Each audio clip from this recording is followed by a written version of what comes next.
Before she died, she asked them to pray with her. Can you imagine that? 22 years old, staring down the barrels of 2 guns in the middle of nowhere, and instead of begging, instead of screaming, she asked 2 strangers who had just destroyed her life to join her in prayer. They looked at each other. And then they pulled the triggers. Multiple times. That's not how this story starts, but it's how it ends, and I need you to know that right now, because what you're about to hear isn't just another true crime case. This is about a young woman who did everything right, who represented the best of what we could be, and 2 men who took it all away in one night for $700. Drop a comment right now and tell me where you're watching this from, because this story shook an entire nation, and I want to know how far it's reaching today. And if you're new here, go ahead and subscribe, because we cover cases like this one, cases that matter, cases that changed laws and broken hearts, and we do it with the respect and depth they deserve. Let's go back to the beginning, or really, let's go to the middle, to the moment everything fell apart. It's March 5th, sometime after 1:30 in the morning. A group of college students are getting ready to head out to a party. The house is buzzing with that specific kind of chaotic energy you only get in your early 20s, when the night is young and everything feels possible. They're laughing, picking out clothes, arguing about whose car to take. And in the middle of it all, sitting at her desk with textbooks spread out in front of her, is Eve. Eve Carson. Her friends call out to her. Come on, Eve, just for a couple hours. You've been studying all night. Take a break. But Eve shakes her head, smiling but firm. She's got exams coming up. She's in her final semester, double majoring in political science and biology, and she's not about to let a random Wednesday night party derail the future she's been building since high school. So her friends leave. The door closes behind them. The house goes quiet. And Eve goes back to her books. She has no idea that in less than 4 hours she'll be dead. Her friends come back at 4:30 in the morning, still buzzing from the party, maybe a little tired, ready to crash. But the second they step up to the house, something feels wrong. The front door is wide open. Not just unlocked. Open. Like someone left in a hurry, or like someone was forced out.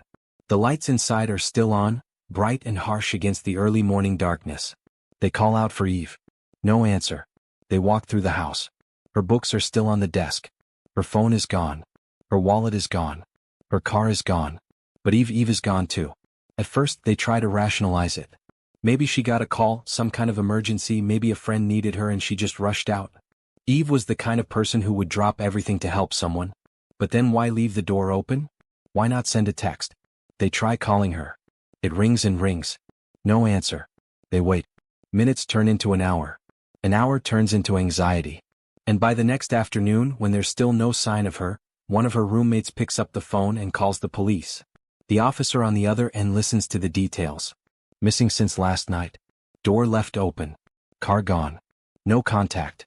And then the officer says something that makes the entire room go cold. We found a body this morning. A young woman. We haven't identified her yet. They show the friend a photo. And she recognizes Eve immediately. Let me take you back a few hours. It's 5 in the morning, just 30 minutes after Eve's friends came home to that open door. About a mile away from her house, a woman is jolted awake by the sound of gunshots. Not one. Multiple. Sure. Close. And then a scream. A single, horrible scream that cuts through the early morning silence and then stops. She doesn't know what to do. She's terrified. But she calls 911. Officers arrive within minutes. They find her on the side of a quiet residential street. A young woman lying on the pavement, shot multiple times. No identification. No phone. No wallet. Nothing. Just a body and a pool of blood and the crushing weight of a life taken violently. At that moment, they don't know who she is. They don't know her name, her story, the hundreds of people who loved her. All they know is that someone was murdered in the dark and the person who did it is still out there. It takes hours before they connect the dots. Before someone realizes that the missing student and the unidentified body are the same person. And when they do, the case officially becomes a homicide investigation. But it also becomes something more. Because Eve Carson wasn't just any student. If you went to the University of North Carolina in early 2008, you knew who Eve was. Not because she was loud or flashy, but because she was everywhere. President of the student body. Volunteer at the local elementary school. Member of nearly every major student organization on campus. She wasn't the kind of person who just showed up. She led. She organized. She inspired. And she did it all while maintaining a near-perfect academic record and preparing for a career that everyone knew was going to be remarkable. She was born November 19, 1985 in Athens, Georgia. From the start, she had this drive that most people don't develop until much later in life, if at all. In high school, she was vice president of the student council. She volunteered at nursing homes and shelters for abused teens. She worked as a congressional page. She assisted in a stem cell research lab. And that was all before she even graduated. When she got to college, she didn't slow down. She double majored. She earned a prestigious scholarship. She traveled internationally to volunteer, spending a summer in Ecuador working alongside doctors, studying abroad in Cuba, joining a research expedition in Egypt. She taught science to elementary school kids. She mentored younger students. She had job offers waiting for her before she even finished her degree. Eve Carson was the kind of person who restored your faith in the next generation. The kind of person you point to and say, that's what we should all be aiming for. And now she was dead. Shot multiple times on a street corner. Alone. In the dark. The investigation moves fast but not fast enough. Detectives interview her roommates.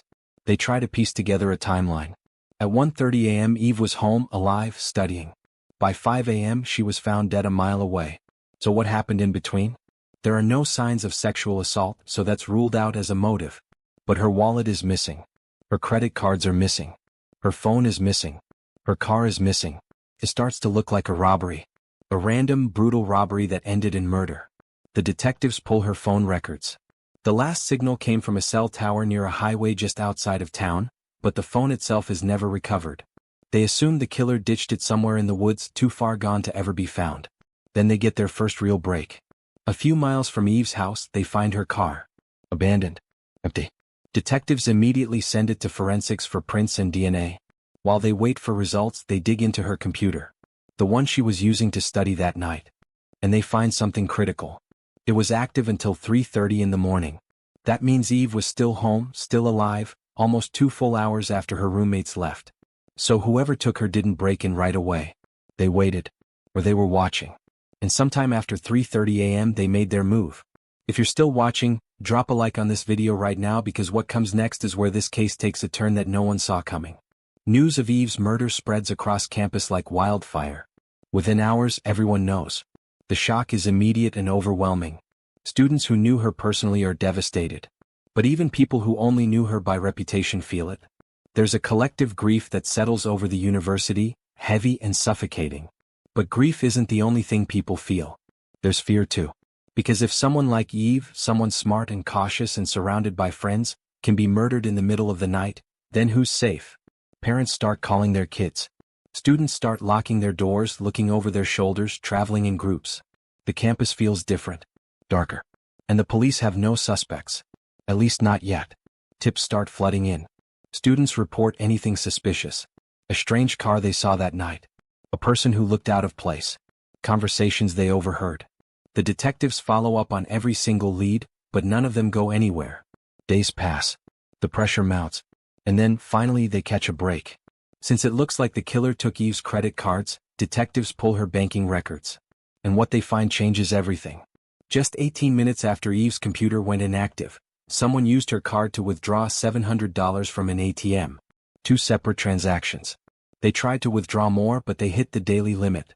The ATM is located near a shopping center on the opposite side of town. Detectives immediately request the security footage. And they get exactly what they need. The footage shows a man sitting in the driver's seat of Eve's car. He's using her card at the ATM. And in the back seat, barely visible, there's another figure. The image is grainy, pixelated, but detectives believe it might be Eve. Still alive at that point. Still trapped. Forensic experts try to enhance the video to get a clearer image of the man's face, of the person in the back seat, but the quality is just too poor. It's frustrating, agonizing, but it's something. It's proof that someone else was involved. And that Eve didn't die right away. She was with them. 4 hours. Detectives keep digging. They find that the suspect tried to use Eve's card at multiple other ATMs across the city that night, but those machines didn't have cameras. The trail goes cold again until March 7th. 2 days after the murder. At 12:30 in the morning, the suspect shows up at a 24-hour convenience store in a neighboring town and tries to use Eve's card again. But this time the transaction is declined. Officers rush to the location. It has a working security camera. They pull the footage and see someone trying to use the card. But here's the twist. It's not the same man from the first video. This is someone else. A second person. So now detectives have to consider two possibilities. Either more than one person was involved in the murder, or the killer gave Eve's card to someone else after the fact. Either way, they now have two suspects. And still no names. The second video is just as grainy as the first. Forensic teams try to clean it up, but again the resolution is too low. So the detectives do something bold. They release both images to the public. Two grainy security photos of two unidentified men. And they ask for help. If you recognize either of these people, call us. Because this case had already captured the attention of the entire community, the response is immediate. The police station is flooded with tips. Hundreds of them. But just like before, none of them lead anywhere. Until March 12th. An anonymous caller contacts the police. And they say they recognize the man in the second video. The one from the convenience store. His name is Demario Atwater. Detectives immediately start digging into his background. And what they find is disturbing. Demario is only 21 years old, but he already has an extensive criminal record. Robbery, assault, drug offenses, weapons charges. He's been arrested multiple times. He's served time. And he's been released early over and over again. Just 2 days after Eve's murder, Demario was supposed to appear in court for illegally carrying a handgun while on probation. They pull his old mugshots and compare them to the convenience store footage. It's a match. No question. They've got him. Detectives find out that Demario lives near the convenience store. So they go straight to his house. When they confront him, Demario denies everything. Says he doesn't know anything about a murder. Doesn't know anyone named Eve Carson. But the video evidence is enough. They arrest him on the spot. While Demario is being processed, detectives keep investigating. They look into his associates, his phone records, anyone he's been in contact with recently. And one name keeps coming up. Lawrence Lovett. He's 17 years old. And despite his age, he already has a criminal record of his own. Detectives pull up his mugshot. And the second they see it, they know. This is the guy from the first video. The one driving Eve's car. The one at the ATM. They found both suspects. But Lawrence doesn't come quietly. When officers show up to arrest him, he barricades himself inside his home. It turns into a standoff. Police have to call in a SWAT team. It takes hours, but eventually they pull him out. And just like Demario, Lawrence denies everything. Both men are charged with murder. Both are held in custody. And both refuse to cooperate. But the detectives don't need their confessions. Not yet. Because the evidence is piling up. Cell phone data shows that on the night of the murder, both Demario and Lawrence's phones pinged off a cell tower near Eve's neighborhood. They lived in a completely different part of town. There's no reason they should have been there unless they were looking for someone to rob. The theory starts to come together. Demario and Lawrence were out that night looking for a target. They drove through the university area. They saw Eve through a window, alone, studying late at night. And they decided she was it.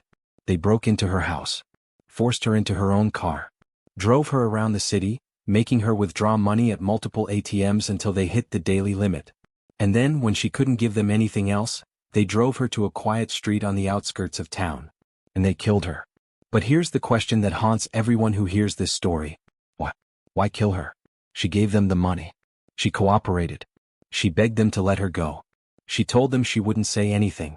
So why pull the trigger? We'll find out the answer to that. And trust me, it's going to make you sick. But before we get there, I need you to do something. Comment below and tell me what you think should happen to people who commit crimes like this. Because what happens next in this case is going to make you question the entire justice system. And listen, we're just getting started.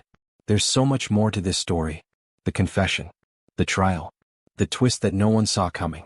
So stay with me. The prosecutors knew they had a problem. They had two suspects in custody. They had surveillance footage, cell phone records, forensic evidence from the car. They had everything except the one thing that would make the case airtight. A confession. Demario Atwater and Lawrence Lovett were sitting in separate interrogation rooms, both of them stone-faced, both of them sticking to the same story. I didn't do it. I don't know what you're talking about. I've never heard of Eve Carson. But the detectives knew better. They had the receipts. Literally. The ATM transactions. The security footage. The cell tower data that placed both of them near Eve's house in the middle of the night. So they kept pushing. They brought in everything they had. Laid it all out on the table. Showed them the pictures. Told them how this was going to go down. You're both going to trial. You're both going to be convicted. And depending on how this plays out, one or both of you might end up on death row. That last part, the death penalty, that's what changed everything. Because Demario Atwater, despite his long criminal record, despite the cold, calculated way he'd lived his life up until that point, was not interested in dying. The prosecutors made him an offer. Plead guilty. Tell us everything. And we'll take the death penalty off the table. You'll get life in prison, but you'll get to live. Demario thought about it, and then he took the deal. What he told them next confirmed every horrible suspicion the investigators had. And it added new details that made the whole thing so much worse. Let me walk you through it. According to Demario, it all started with a phone call.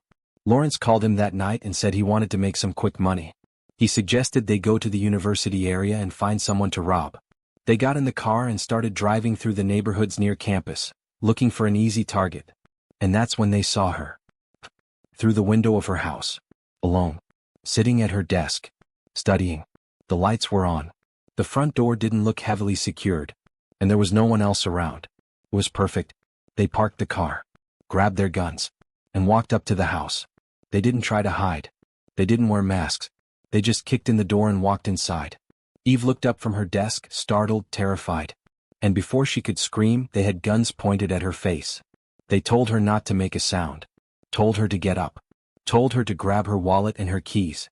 And then they forced her out of her own house and into her own car. Think about that for a second. Imagine you're at home. It's late. You're studying or watching TV or just trying to get through the night. And two armed strangers break in and take you. You don't know where they're going. You don't know what they want. You don't know if you're going to survive the next hour. That's what happened to Eve. And it didn't end quickly. They drove her around the city for hours. They made her go to ATM after ATM, withdrawing money from her account. She gave them everything they asked for. She didn't fight. She didn't try to run. She cooperated because that's what you're supposed to do in a situation like that. You stay calm. You comply. You hope that if you give them what they want, they'll let you go. But Demario and Lawrence had no intention of letting her go. After they maxed out her daily withdrawal limit, $700 total, they realized they couldn't get any more money. So they decided what to do next. They drove her out to a quiet residential street on the edge of town. Somewhere isolated. Somewhere no one would see. And that's when Eve realized what was about to happen. She started begging. Pleading with them. Telling them she wouldn't tell anyone. She just wanted to go home. She had her whole life ahead of her. She had exams coming up. She had plans. She had people who loved her. But they didn't care. And here's the part that's going to stick with you long after this video ends. Right before they killed her, Eve asked them to pray with her. She looked at these two men, these two strangers who had just terrorized her for hours, and she asked them to join her in prayer. Maybe she thought it would humanize her in their eyes. Maybe she thought if she could connect with them on some level, any level, they'd change their minds. Or maybe she just needed comfort in her final moments. We'll never know what she was thinking. But we do know what they did. They looked at each other. And then they shot her. Multiple times. With two different guns. They left her body on the side of the road and drove away in her car. And for the next 2 days they kept using her credit cards, trying to squeeze out every last dollar they could. If you're feeling anything right now, anger, sadness, disbelief, leave a comment and let me know. Because I need to know I'm not the only one who thinks this is one of the most senseless, cruel things a human being can do to another human being. And make sure you hit that subscribe button because we're going deep into what happens next, and it's going to test everything you believe about justice. So now the prosecution has Demario's full confession. They know exactly what happened. They know how it happened. They know why it happened. And they're ready to go to trial.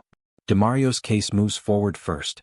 In April 2010, 2 years after Eve's murder, he's found guilty. Thanks to the plea deal, the judge sentences him to life in prison without the possibility of parole, plus an additional 30 years.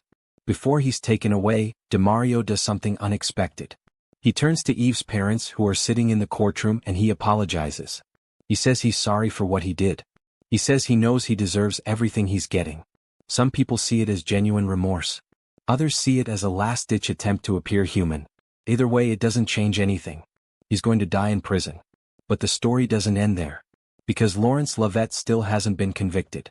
And his trial is about to reveal just how broken the justice system can be. Lawrence's trial begins in December 2011, more than 3 years after the murder. His defense team tries everything. They argue that Demario's confession isn't reliable. They try to poke holes in the surveillance footage. They suggest that Lawrence was just in the wrong place at the wrong time, that he didn't actually pull the trigger. But the evidence is overwhelming. The cell phone data. The ATM footage. DeMario's detailed confession that corroborates everything the investigators found. The jury doesn't take long.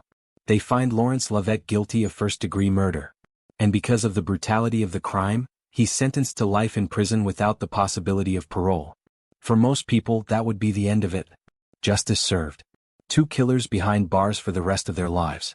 But in 2013, something happens that shocks everyone. The North Carolina Court of Appeals overturns Lawrence's sentence. Their reasoning? A previous ruling had determined that sentencing a juvenile offender to life without parole was unconstitutionally cruel and excessive. And since Lawrence was 17 at the time of the murder, that ruling applied to him. He gets a new trial. When he appears in court the second time, Lawrence is more vocal. He tells the judge that everyone makes mistakes. He insists that he's not the monster people think he is. But here's what he doesn't do. He doesn't apologize. He doesn't show genuine remorse. He doesn't acknowledge the pain he caused or the life he took. And the judge sees right through it. Lawrence is sentenced to life in prison again. And this time the sentence sticks. But there's one more twist to this story. And it's going to make your blood run cold. Because Lawrence Lovett wasn't just suspected in Eve Carson's murder. In January 2008, 2 months before Eve was killed, a 29-year-old graduate student named Abhijit Mahato was attacked in his apartment. He was tied up, robbed, and shot to death. After the murder, money was withdrawn from his bank account at multiple ATMs across the city. Sound familiar? Detectives immediately suspected Lawrence. The method was identical. The timing was close. And Lawrence lived in the area. But they couldn't find enough physical evidence to charge him. And without a confession or solid forensic proof, the case went cold. To this day, no one has been convicted of Abhijit Mahato's murder. But everyone who's looked at the case believes Lawrence Lovett was involved. Which means he didn't just kill Eve Carson. He likely killed before. And if he hadn't been caught, he probably would have killed again. So here's the question. How does someone that young, that dangerous, end up on the streets in the first place? Lawrence had a criminal record before he was even old enough to vote. He'd been arrested multiple times. He'd been in and out of the system. And every time he was let go. Every time someone decided he deserved another chance. And every time he proved them wrong. DeMario Atwater's story is similar. Multiple arrests. Multiple convictions. Multiple early releases. By the time he was 21, he'd already spent time in jail for robbery, assault, and weapons charges. And yet he was free. Free to walk the streets. Free to make phone calls. Free to plan another robbery. Free to take another life. If the system had worked the way it was supposed to, Eve Carson might still be alive. But it didn't. And she's not. Tell me in the comments what you think should happen to repeat offenders. Because this case, more than almost any other, shows what happens when we don't take justice seriously. Now let's talk about what happened after the trials. Because Eve's death didn't just result in 2 convictions. It sparked real change. And it created a legacy that's still felt today. Eve Carson's murder didn't just devastate her family and friends. It shattered an entire community. And in the wake of that tragedy, people started asking hard questions. How did this happen? How did 2 violent offenders with long criminal records end up free to commit murder? And what can we do to make sure this never happens again? In February 2009, almost a year after Eve's death, the North Carolina legislature passed a new law. It introduced harsher penalties for gang-related crimes and created more rigorous procedures for tracking repeat offenders. The law was specifically designed to close the loopholes that had allowed people like DeMario Atwater and Lawrence Lovett to slip through the cracks. It went into effect on December 1st of that year, and it applied to all crimes committed from that date forward. The law was directly inspired by what happened to Eve. Her name was mentioned in the legislative discussions. Her story was used as the reason this needed to happen. And while it couldn't bring her back, it meant that her death wasn't completely in vain. It meant that future lives might be saved because of what she went through. But the legacy didn't stop there. At the University of North Carolina, students and faculty came together to honor Eve in a way that reflected who she was. They established a scholarship in her name, awarded annually to a student who embodies the same qualities Eve had. Leadership, service, academic excellence, a commitment to making the world better. They also created a memorial garden on campus. It's a quiet space filled with flowers and trees and benches where students can sit and reflect. There's a plaque with Eve's name on it, along with a quote that captures her spirit. And every year, on the anniversary of her death, people gather there to remember her. Not just as a victim but as a leader, a friend, a light that was taken far too soon. One of the most touching tributes came from an unexpected place. In February 2009, one of Eve's close friends auditioned for American Idol. His name was Danny Gokey. And during his time on the show, he talked openly about how Eve's death had affected him. He said that losing her made him realize how short life is. How you can't wait for the perfect moment to chase your dreams. You have to do it now while you still can. He said that without Eve, he never would have had the courage to audition. That her memory pushed him to take a chance, to put himself out there, to honor her by living fully. Danny went on to become a finalist on American Idol. And every time he performed, he carried Eve's memory with him. It's a small thing in the grand scheme of everything that happened. But it's also a reminder that the people we lose don't really leave us. They live on in the choices we make, in the risks we take, in the way we choose to show up in the world. Eve's parents, Kurt and Barbara Carson, have spent the years since her death doing everything they can to keep her memory alive. They've spoken at universities, at conferences, at community events. They've shared her story not to dwell on the tragedy, but to inspire others to live the way Eve lived. With purpose. With kindness. With an unshakable belief that one person can make a difference. They've also been vocal advocates for victims' rights and criminal justice reform. They've pushed for stronger laws, better support systems, and more accountability for repeat offenders. They've turned their grief into action. And in doing so, they've made sure that Eve's legacy is about more than just what was taken from her. It's about what she gave to the world and what the world can still learn from her. So let's talk about what we can learn. Because this case, as heartbreaking as it is, offers some important lessons. First, it reminds us that evil is real. Not the abstract, movie villain kind of evil. But the cold, selfish, senseless kind. The kind that sees another human being as nothing more than an obstacle or an opportunity. Demario and Lawrence didn't kill Eve because they were forced to. They didn't kill her in self-defense or in a moment of panic. They killed her because it was convenient. Because she'd seen their faces. Because they didn't want to risk getting caught. That's it. No grand motive. No tragic backstory that explains it away. Just two people who valued $700 more than a human life. Second, it shows us the cost of a broken system. Both of these men had been arrested multiple times before they killed Eve. Both of them had shown, again and again, that they were dangerous. And both of them were let go, given second chances and third chances and fourth chances, until finally they did something that couldn't be undone. We have to do better. We have to take repeat offenders seriously. We have to recognize when someone is a threat to society and act accordingly. Because the alternative is what happened to Eve. And to Abhijit Mahato. And to countless others whose names we'll never know. Third, and maybe most importantly, this case reminds us of the fragility of life. Eve Carson did everything right. She studied hard. She gave back. She built a future. And in one night it was all taken away. Not because of anything she did. Not because she was reckless or careless. But because two people decided her life didn't matter. That's terrifying. But it's also a call to action. Because if life is that fragile, then we have to make the most of it. We have to live with intention. We have to tell the people we love that we love them. We have to chase the things that matter and let go of the things that don't. We have to be brave enough to pray in the dark, even when we don't know if anyone's listening. Eve's story ends in tragedy. But it doesn't have to end in despair. Because the way we respond to tragedy, the way we honor the people we've lost, that's what defines us. And if we can take even a fraction of the drive and compassion and fearless kindness that Eve showed in her 22 years, then maybe, just maybe, we can make the world a little bit brighter. So here's what I want you to do. If this story moved you, if it made you think or feel or question something, hit that like button right now. Subscribe to this channel if you haven't already, because we cover cases like this, stories that matter, stories that need to be told. And most importantly, leave a comment. Tell me what you're feeling. Tell me what you think should change. Tell me where you're watching from, because I want to know how far Eve's story is reaching. Share your final thoughts, your reflections, your theories if you have them. Let's keep this conversation going. Because that's how we make sure stories like Eve's aren't forgotten. Thank you for following Eve Carson's story to the end.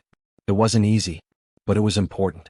And I hope, in some small way, it reminds you to live a little braver, love a little harder, and never take a single day for granted. We'll see you in the next one. Stay sharp. Stay vigilant. And hold the people you love a little closer tonight.